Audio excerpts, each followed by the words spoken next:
The essential purpose of URBIA is to connect people, both kids and grown-ups, with special places in the city.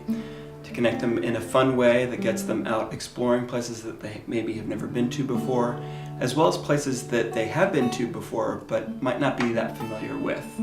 So they get out, they work as a team, they're solving riddles as they go, they're doing some activities that invite them to look more deeply at what some of the details are in the urban landscape, and at the end they emerge with a deeper sense of place.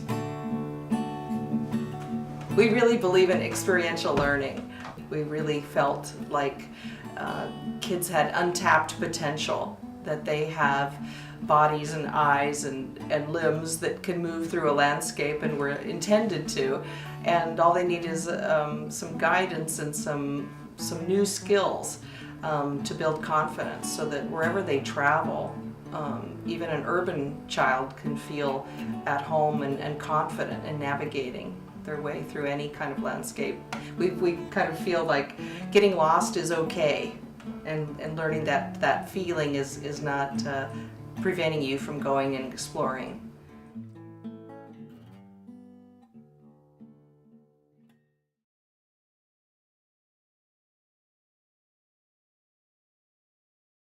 San Francisco is pretty unique as far as big cities go, in that it still has a lot of remnants of its original wild landscape, and these are places that represent the living natural heritage of the city. These are the eldest parts of San Francisco. You can consider them to be San Francisco incarnate. If you love San Francisco, these places are San Francisco. They're the oldest living parts of San Francisco.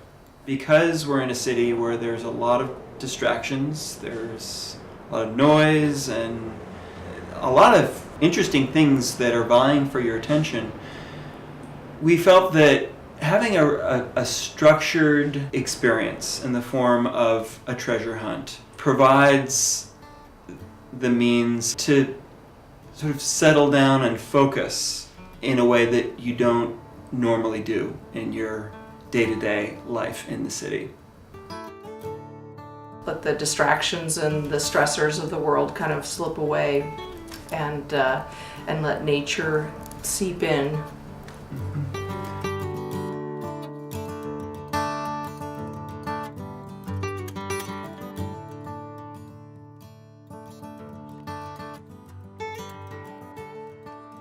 One of the outcomes that we're hoping for with families and school groups who participate in any one or a series of these adventures is not only a deepening sense of place, but also a sense of belonging to place. It's not just a matter of observing these places, but there are real opportunities to interact, to participate in caring for these places. One element very near and dear to our hearts is introducing the idea of stewardship. Once you connect to the history of the place and the cultural and natural features, you realize that you are part of a continuum. You are part of the caring of a place. And stewardship really is all about learning about a place. All of a sudden you make the next step to caring about it, and then you have to take action to physically take care of it as well. And that can happen not just in natural places through volunteer activities, but it can happen in your own backyard as well.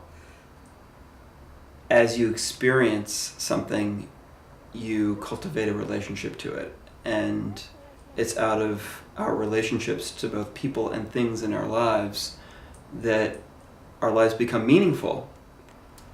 Another outcome that we hope for families and school groups is that they bring this habit of paying attention, of getting curious, of looking more deeply to everywhere they go in the world.